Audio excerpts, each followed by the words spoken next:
Welcome to the Books on Air podcast. I'm Suzanne Harris, and I'd like to thank you so much for joining us today.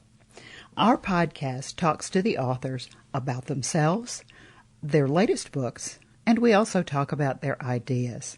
We also try to find out the story behind each one of those books. I wish you'd been with us before I started recording. I have been having such a wonderful time with my guest today. He is charming, delightful, and I can't wait to introduce you to him. His name is Peter Massam, and he's here to talk about the second book in his trilogy, Learning Experience Trilogy. And the title of the book is Moose Conquering Fear. Now, I know, Peter, that we got their attention right away with the title of that book. It is such a pleasure to have you. I am enjoying you so much. I know that our listeners can't wait to meet you. Thanks for being my guest today. Thank you, Suzanne. I'm looking forward to it, as ever. You know, I'm always curious, and you and I don't think have talked about this. Writers become writers for a lot of different reasons. Sometimes it's as simple as they're a reader as a child, somebody's style captivates them, and they begin to write. Sometimes there's a person that they either admire, or there's a family member who is a writer, or there's a teacher, or there's someone who recognizes a spark in a child and encourages them to write. Sometimes there is some cataclysmic event that happens in a person's life, and that may be a positive event or it may be a negative event, but there's a compulsion that happens as a result of the event, excuse me, and they feel like they need to share that event with the world. I'm curious about how you started to write and how old were you? Any of those reasons, or are there other reasons? I think we've probably touched on the inspiration, if you like, which goes way back to my school days and having a marvellous English teacher who was very quietly spoken and respectful of the sixth formers in front of him. This is 17, 18-year-olds who are young adults effectively and want to be treated as such. And he was very complimentary about our skills, if you like, in English literature, and it always that sort of stays with you. It's in the back of your mind that because if you have a love of reading and literature later on in life, at whatever time it is, there is a thought that if occasion demands it, then you can put pen to paper and do things with that. So in my business career, for example, people would seek advice about how to word a certain email or a summary, knowing that you can be concise and influence people. That's what it comes down to, I think, in business, is using words and your voice to influence people to make the right decisions, or the decisions that are in your favour or your company's favour. But then you're quite right. There is a cataclysmic aspect to these things as well, which is that once you look back on your experiences, and my business world was very much focused on customer experience, so that remained with me as a soapbox topic for many years. And when you come towards the end of that career, you tend to look back at the experiences you've had. And for me, for the last 2 years that I worked, I couldn't wait to stop working because I wanted to get this out of my head and onto the page. And I did it in a matter of, I think it was 18 or 22 months maximum. Wow, for 3 books? Yes. So, yes, they're not very long, but that's by design, so that people don't feel that they're trying to wade into some huge tome. So it's easier to digest. But, yes, and I really couldn't stop, and I'd just moved house as well. So having got that 2 months. I think 2 months after moving in, I was at a stage where I thought, "Oh, I'm not settled, but I'm in a place where I can write now, and I just wanted to do it and get it out." So yes, it all came out very quickly, and although I have been, I had cause to write other books before. I think the first one was in 2003, and probably had been writing the occasional poem before that, just on the odd occasion when the emotion moved me, I suppose. Which came first, writing fiction, or did poetry call you first? No, I think poetry came first. Yes, definitely. That explains, I think one of the things that explains is the way that you write. I think I admire poets very much, first of all, just because of the way you view the world and because of the way that you can use the language. And I think that shows your command and your use of the language shows in the book. The poetry comes through. You didn't write the book in poetry, but I'm a former English teacher too. So as I read what you wrote, I could hear you can just hear the poetry. I mean, that may not make sense, but it makes sense in my head because you can hear the command of the language and using the right word and using the right turn of phrase. So it's really interesting. I was real curious about that because I know you've written some volumes of poetry, and I was very curious about which came first. It's interesting that it was the poetry. Yes, and you're right. Choice of words is always... it's good to have that command, but also, I suppose, the sounds of words too. Mm-hmm. So the choice isn't just about the content or the context, but it's also the sound of the word and the letters that are in that word make that word either softer or harder. And the structure. It's structure too as well. Yeah. So that can have a bad effect on your listener or the person you're trying to convince of something, or it can persuade them that actually, there is a better way, and they will listen to what you have to say. Well, let's talk about the trilogy and how Moose fits in, because the first book is titled Nipper. The second book is the one that we're really talking about right now, Moose Conquering Fear, and then there's a third book called Know Your Mind. So Nipper is really sort of an introductory book so that we meet our character, George, for the first time, right? Yes.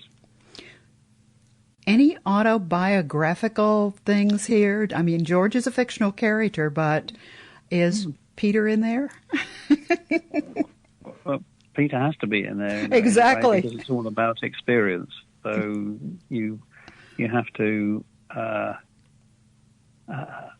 put those experiences in a detached way, if you like, so that you're not embroiled still in the emotions that are expressed in the books, but you can take that slightly more detached view by putting it into a different character.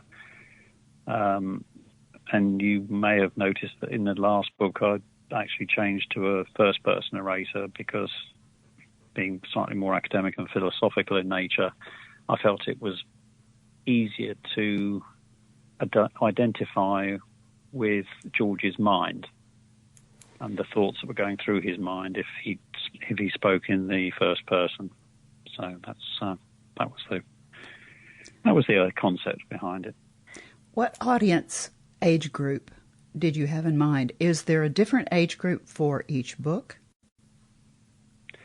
Not really, because it's all about life's experience, and this can be looking back in retrospect as an older person, or looking forward as a younger person. It is also, in Moose Conquering Fear, it's looking at life's challenges that are thrown in your direction, and how you can help yourself come through those and come out the other side with a stronger understanding of what you're capable of in terms of how your mind deals with things, and how you faced up to different situations. And it's not always, a happy conclusion at each event, but certainly the majority moves towards the positive side. I think you've done something quite unique with the trilogy and with the books in general. You have a young male as your central character. And I know one of the things that you did that on purpose, because often when you're reading a novel like this, the main character will be female. And we don't normally see what a young male goes through. I thought that was a very creative approach. Is that just how that came to you to do it that way? Because that seemed right? I have nothing but the greatest respect for ladies that have written books, novelists, and the way in which they have, if you like, become respected from some terrible times in Victorian times where things were really, they were not appreciated for anything like the span of knowledge and creativity and everything else that we've seen in the last, 10, 20 years, I suppose. And that includes in business breaking through glass ceilings, into the CEO positions and that sort of thing. I think all that is splendid. And you're right. The characters, when you see things on TV or in a film, they do they have tended to look at the female angle, and I particularly wanted to swap that over and back, if you like, to a young male because of the high incidence that we saw, not just during COVID, but also before that, of young male suicide, which I felt was a terrible loss, both to society, to their families, and to the institutions and their friends at school, because these things happened at that kind of age. And I wanted the motivation, one of the strongest motivations was to help young lads in that situation where they're, if they feel that there is no other resort, then, they should have something where they can see that somebody else has been through a lot and has come through it very satisfactorily. And it's, it's the whole thing is a learning curve, but at the same time, it's really so that not just the people that are going through it can see that there is a shared experience there, but also that the parents equally can see what maybe they don't.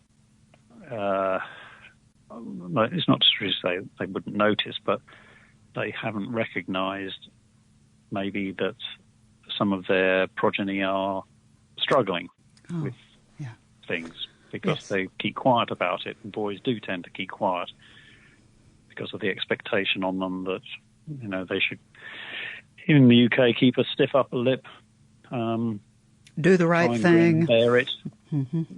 Yes, and grin and bear it, and it doesn't always work because sometimes the mental pressures that burdens you with just pile up higher and higher, and you do feel as though there is no way out. And that certainly is true in one section of this book. That is one of the most difficult of all the circumstances, probably, and there are some decisions that have to be made, that they have to be in a sort of cool light of day, but they have to be made during the most turbulent periods sometimes. So you have to appreciate what the impact is going to be of any decisions you make, whether it's personal relationships or business careers and that sort of thing. And you do your best, and you make what you think is the right decision, and it usually turns out to be the right one in the end. So yes, how to face those challenges. let's talk about George a little. We meet him in Nipper. Now, how old is he when we first meet him in Nipper? He would be probably around 8, somewhere between 8 and 10, I suppose. So in Nipper, George goes through a lot in the book. He deals with a lot of different situations. So we take him through Nipper. Where do we find him when we start Moose Conquering Fear? Yeah, he's the last thing. When I say 8 to 10, that's when the book starts. But by the time the book finishes, he's in an extended year after finishing school, so 18, 19.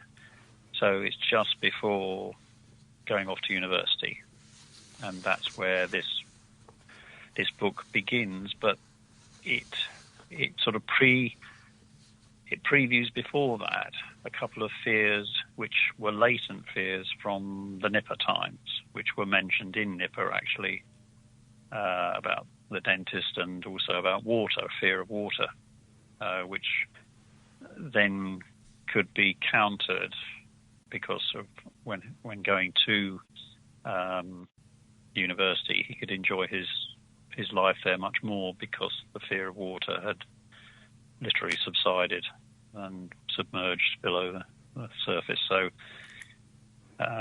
yes, that's the time that we're looking at here is all the way through. In fact, I think the largest chunk of the book in the middle section is all about those university days, and which include a year abroad as part of a linguist course, and then out the other end, after some work experience abroad as well, in falling into a first job and into a first relationship. And by the time we finish the book, we're sort of just on the edge of a second relationship, I suppose. Is there a part of Moose Conquering Fear that you'd like to share with the listener? There is, yes. It's slightly longer than the last one I read for you. It's okay. But that's probably that's because this extract really, I think every young couple go through it, which is that they find themselves in rented accommodation. It's not their own. They have to save for a deposit for a house if they want to. Well, most people want to buy a house in this country. And it's finding a way of making ends meet, especially when maybe a child is on the way or is already with you. And if you're living in one of the more expensive counties in England, in the UK. So the to read for you is comes after of all things, an insurance man's visit to the house, which was quite unexpected and was forgotten by George at the time. Opened a door for him for a second job as an insurance salesman to bolster his income, having shared his problem with that insurance man. And so he'd gone off and done some training, which they provided free of charge, of course. And this really recounts his first foray into that world.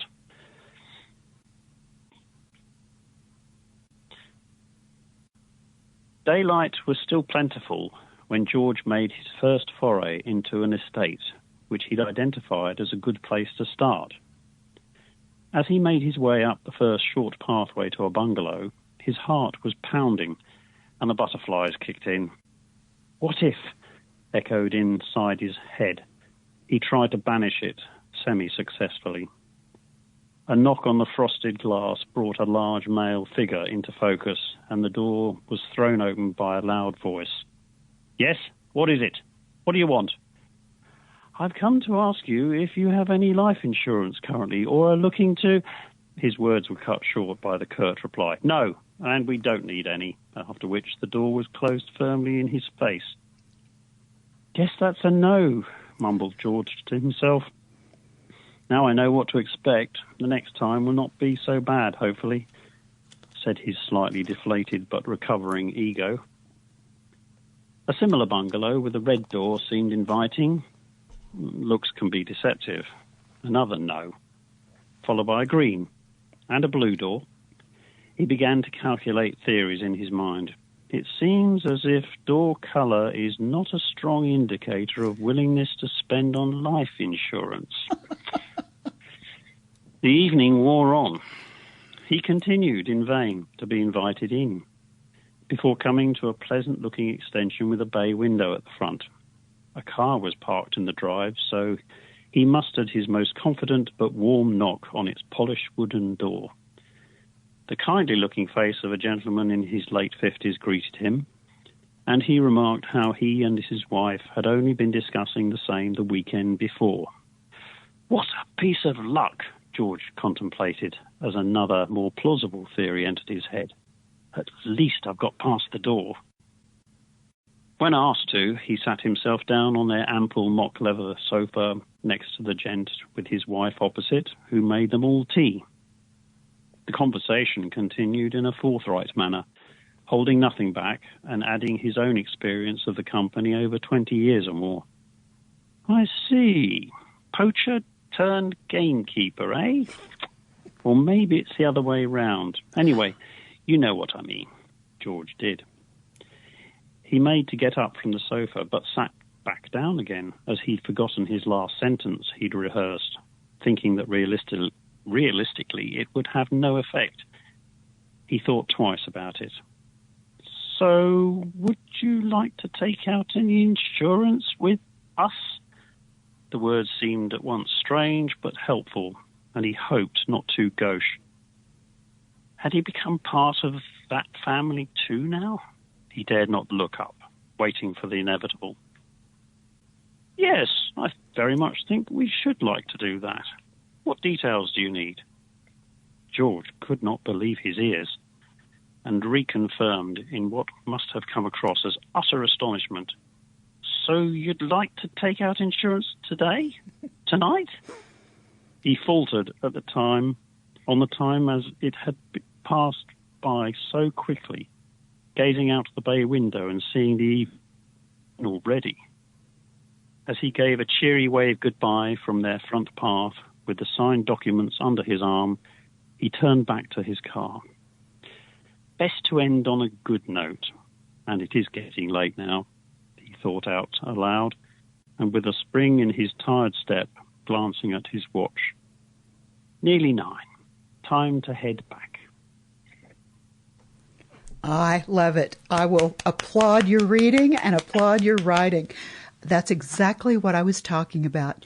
You have a cadence, you have a way of turning a phrase, and you have a way of using words. You just pulled all of us right into George's misery and his victory. I love it, Peter. I love it. You're just an excellent, excellent writer. Thank you. Yes, you're very kind. Now, let's tell our listeners, I know from after they've heard the excerpt and all of the information that we've given them previously, they're interested in where they can find a copy of the book. It's on Amazon. You can find actually all 3 of the books in the trilogy on Amazon. If you'll just put in the name of the book, which in this case is Moose Conquering Fear. Moose, Moose. Yes, that's what I said. Conquering Fear by Peter, Peter, Massam, Massam. Put that in the search feature on Amazon and just click on it, and the book will come up. Now you'll see 2 things. There will be a short description of the book on the right, and then if you look at the book cover, the representation of the book cover, in the upper right-hand corner, you'll see 2 words. Look inside. If you'll click on those 2 words, the book will electronically open and you will be able to read an excerpt for yourself. You can also find the other two books. The first one is titled Nipper, Nipper, also by Peter Massam. And the third one is Know Your Mind, also by Peter Massam. Now, Peter, if they don't want to go to Amazon, because they can buy all three books right there, but some people would prefer not to buy from the biggest bookseller in the world. Are there some other places that they can find the books? Yes, they should be able to go to any of their local bookstores, because the wholesalers who supply them are a globally worldwide organisation called Gardner, and they simply they would have to either go into that bookstore or request it from the bookstore, and they would be able to source it from Gardner. Alternatively, of course, they can go to the publisher of this particular trilogy, which is balboapress.com, and they're available there for local delivery in the US. I also want us to talk about the fact that you are donating the proceeds of the sales of some of the books. Tell me about that donation process and what it's for. Yes. As an author, as every author knows, some of their books are usually available to them at a reasonable, generous discount. And I've founded or co-founded a wildlife club just before I moved, which is a strange occurrence. It was only 4 months before I moved. But in my former village, with two other ladies, and I continue to support them by taking books to the events that they hold, and selling them at a discount as well to people who wish to buy them, and also the poetry books as well I take along, because they relate to the village in question, and donate all the proceeds to the wildlife club, so that more can be spent on enhancing their local neighbourhood. Do they have a website? Yes, they do. It's an acronym. It's C. Let me think. I put you on the spot. I'm sorry. No, that's all right. I was about to give you the tennis club's Whoops. That would never do. Oh, my goodness me. No, it's called the Burcott and Clifton Hamden Wildlife Club, which is a bit of a mouthful. But if you were to go onto Facebook, there is a group there which will take you to the website for them, because I wouldn't like to give you the wrong one. I know it will begin with BCH, because that's the Burcott and Clifton Hamden. But whether it goes on WC or not, I'm not sure. I don't think it does. So, yes, if people were to... and I'm quite a regular contributor to that Facebook group as well. Now, you also have a Facebook page and a website. Let's give the Facebook address so that people can find you on Facebook as well. Okay. Do you have that in front of you? Because no, I know that's your job, not mine. your job, not mine, Peter. Well, I know it's got a 33. It's peter.massam33 at facebook.com. So the next tricky question, Peter, is can you give them your website? Yes, that would have to be yes, that would have to be it, really, because otherwise I would point them towards LinkedIn for other things that I've done. And I do want to mention, let's just... I don't have a personal website, shall I say. No. Okay. But, often if people will simply put the person's name in Google... that's enough. Yes, enough. you can find all kinds of information and places, etc. And possibly there's even a link back to the wildlife website, just because you're associated with it. Yes, I think the person, because I was chairman of the tennis club for a long time, and he did some SEO. It's called the optimization, the search engine optimization on the web page. So I think when you do put my name in, Peter Massam, you will find that I come out at the top of that list. And then a few entries down, there aren't that many Peter Massams out there, I can tell you, from that. I wouldn't think so.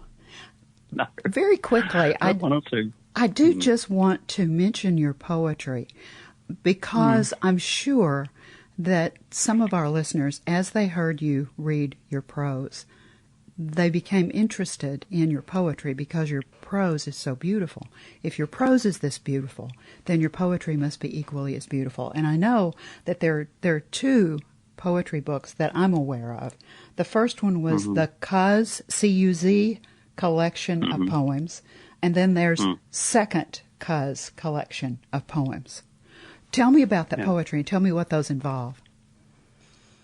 The first one was really a harking back to those school days with the English teacher. One of the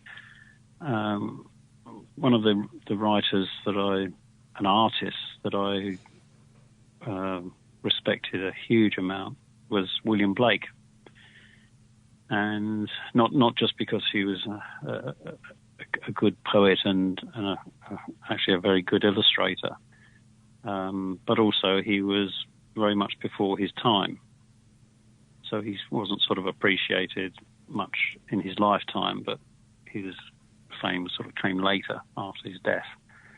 And one of the works that's associated with him is the Songs of Experience and Innocence.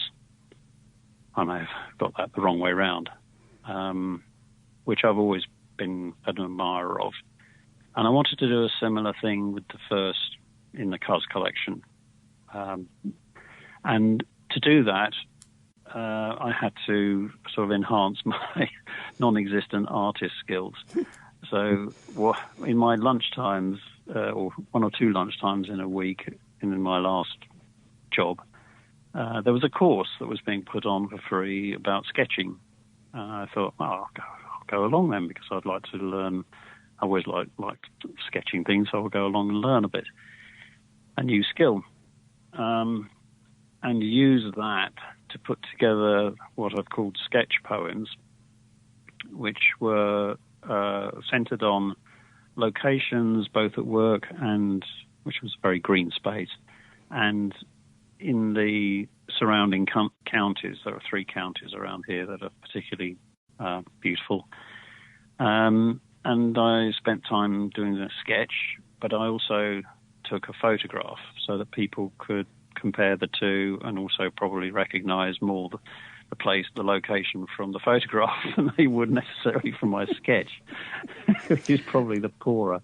But it was a concept of putting images together with poetry that I was keen to do, to pay tribute to William Blake and my former English teacher, who are, as well as the lady who taught me how to sketch.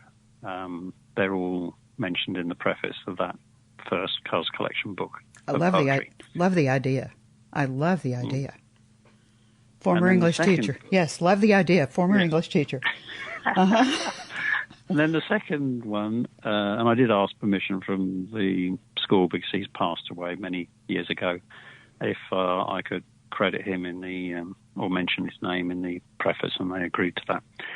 And then in the second Cuz collection book, called Reflections in a Country Garden, I wanted to capture, before I left my last house, which was bigger than the house I'm in now, because I was downsizing, and it had a lovely garden, which I maintained all the time, all the 11 years that I was there, and planted with various things and made some changes, as you do. But when I walked around the garden, as I like to do, because it was about a third of an acre, Wow.